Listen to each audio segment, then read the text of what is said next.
Hello everyone, সবাইকে জানাই শুভ শারদীয় প্রীতি ও শুভেচ্ছা।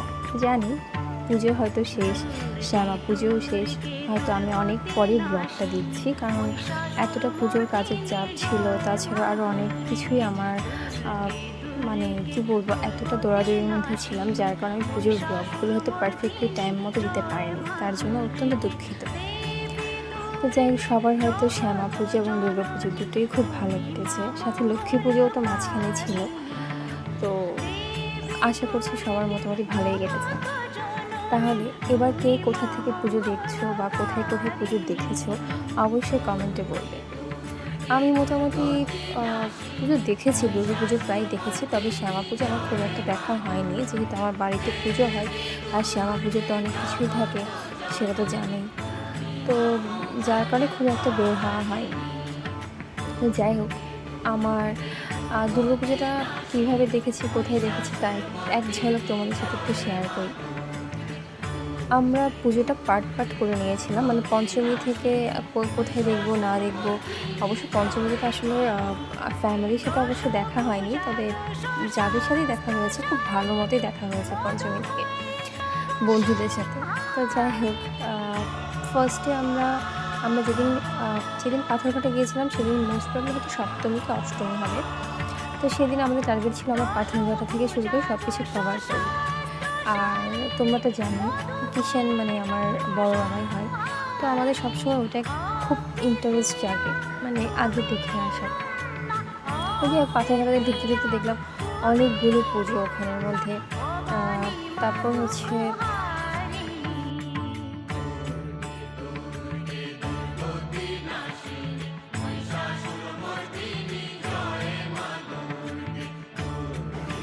মানে এতটা ভালো লেগেছিলো ওখানে মায়ের মূর্তিটা, মানে বলার মতো না।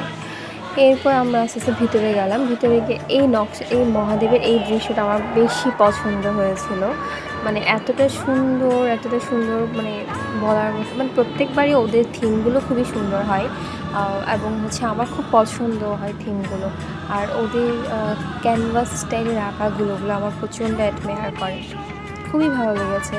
আমি জানি সবাই মোটামুটি ওখানেই যাওয়া, মানে গেছেন সবাই।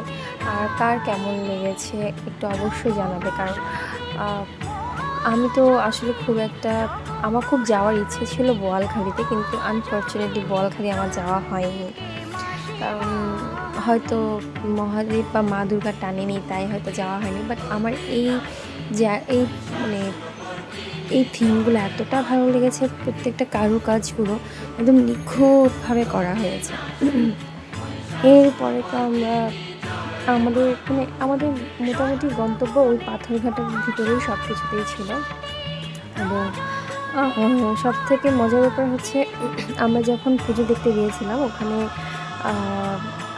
আমরা যখন যাবো তাও অবশ্যই কোনো না কোনো একটা ঘটনা ঘটতেই হবে, মাস্ট। তো একটা ছোটোখাটো একটা ঘটনা ঘটেছে, খুব সুন্দর। একজন বয়স্ক মহিলা আমাদের কাছে আসেন এবং আমাদেরকে বলেন, মানে তোরা যা খাচ্ছিস আমাকে একটু তা দিবি। তো তখন আসলে যেহেতু বাড়িতে পুজো হয়, সবাই জানো বাড়িতে যাদের পুজো হয় তারা চতুর্থী থেকে বা পঞ্চমী থেকে নিরামিষ ধারণ করে। তো আমরা অ্যাকচুয়ালি খেয়াল করিনি, আমরা যে জায়গাটা গিয়েছিলাম ওখানে আসলে ওরা আমিষ জাতীয় একটা ভোগ রান্না করেছিল। তো এটা নাকি ওনাদের রিচুয়াল, অষ্টমী দিয়ে এটা করা হয়। তো আমরা তো আসলে অত কিছু জানতাম না।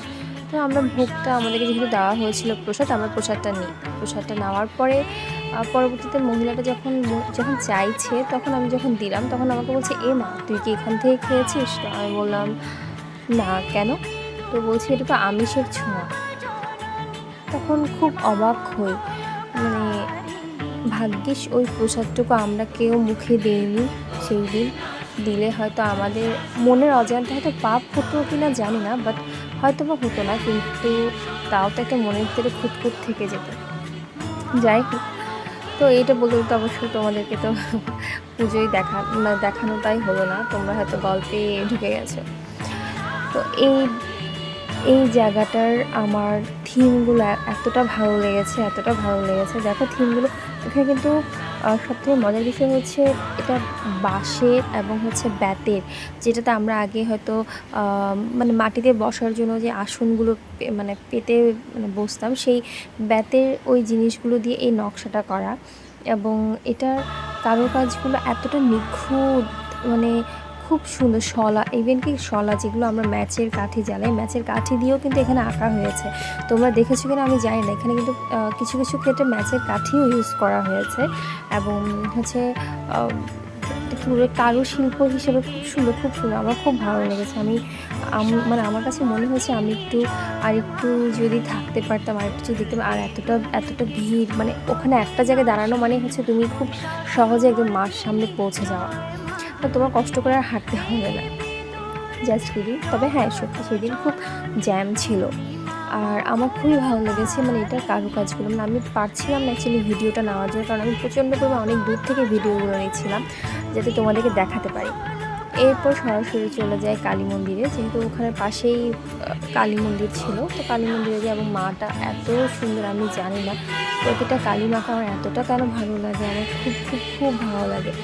আর মা কালীটা দেখো মনে হচ্ছে খুব স্মুথলি হাসছে উনি, খুব সুন্দর, মানে রক্ষাকালী। আসলে মা তো আমাদেরকে সবসময় রক্ষা করেনি, তবে আমার কেন যেন খুব ভালো লাগে মা কালীকে, মানে অদ্ভুত রকমের লাগে আমার।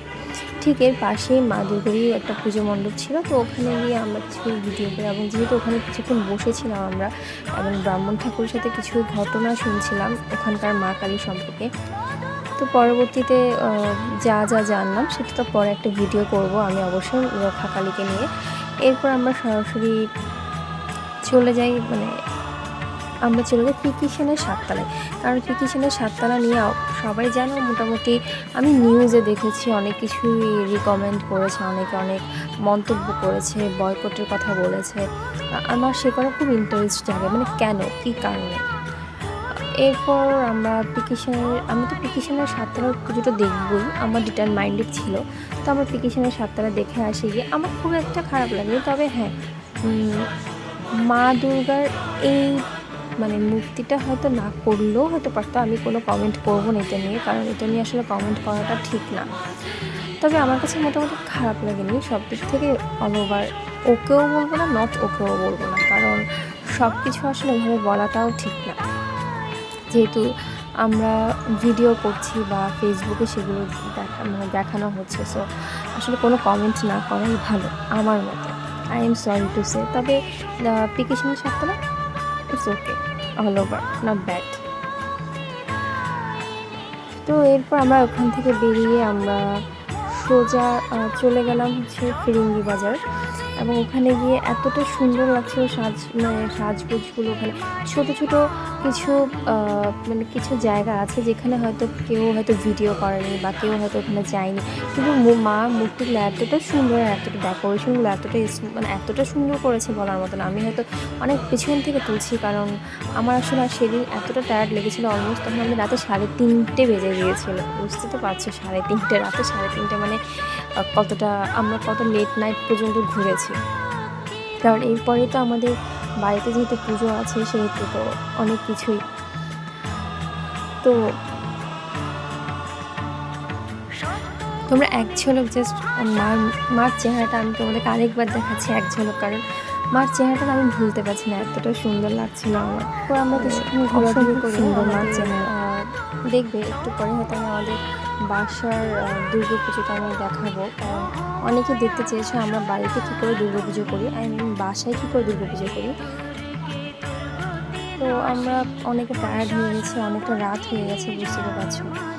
এরপর আমরা বাসার উদ্দেশ্যে রওনা দিই। বাসায় চলে আসার পর আমাদের সবাই বললাম তো, সবাই যখন এতটা আগ্রহ নিয়ে দেখতে চেয়েছিলো কোথায় আমরা দুর্গা পুজো করি, আমাদের তো কোনো মূর্তি নেই বা বড় মূর্তিকে তো আমরা পুজো করি না। এক ঝলক তোমাদেরকে মার অবশ্যই দর্শন করাবো, কারণ মার দর্শন হচ্ছে এমন একটা জিনিস যে কেউ দেখলে মন ভরে যায়। আর ইনিই হচ্ছেন আমাদের সেই মা দুর্গা, যার পুজো আমরা করি। আর এটা বিগত অনেক বছর ধরে আমরা করছি, 2-3 বছর ধরেই করছি। আমাদের খুব ইচ্ছে আছে নেক্সট ইয়ারে হয়তো আমরা একটু বড় করেই করব। সেটা সবাই তো জানো, মা সার্বজনীন পুজোটা সেটা মানে সব জায়গাটা আসলে করাটা পসিবল হয়ে ওঠে না। আর যেহেতু ফ্ল্যাট বাড়িতে সেখানে অনেক কিছু মেনটেন করতে হয়। তবে ইচ্ছে আছে নেক্সট ইয়ারে অবশ্যই যদি মা আশীর্বাদ করেন বা মা যদি চান, মহাদেব যদি চান, তাহলে অবশ্যই আমরা আরেকটু বড় করে সেটা ধুমধাম করেই করব। তো অনেকে জানতে চেয়েছিল তোমরা বাড়ির মধ্যে কি করে দুর্গাপুজো করো। তো আমাদের মানুষের তো একটা ধারণা থাকে যে মা দুর্গা মানে অনেক বড় একটা প্রতিমা আনতে হবে, অনেক কিছু। আসলে কিন্তু তা না, এক হিসাবে এটাকে ঘট পূজা বললেও চলে। আমরা ঘট পূজা আমরা বাড়িতে করি এবং সাথে সাথে মার আদেশে আমরা ছোট একটা মা মূর্তি নিয়ে আসি এবং ওনাকেই মানে স্থাপন করি এবং ওনাকেই আমরা সেভাবে করেই উনি যেগুলো বলেছেন সেগুলো আমরা পালন করছি।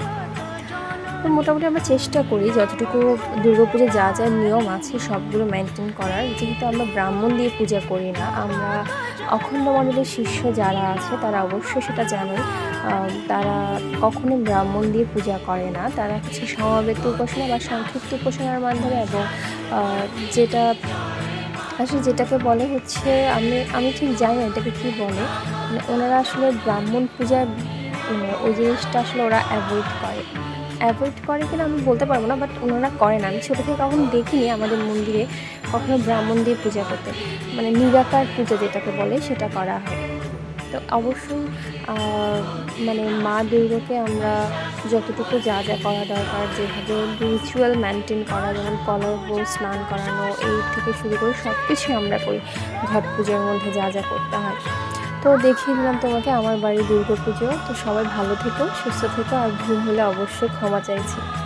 বাই।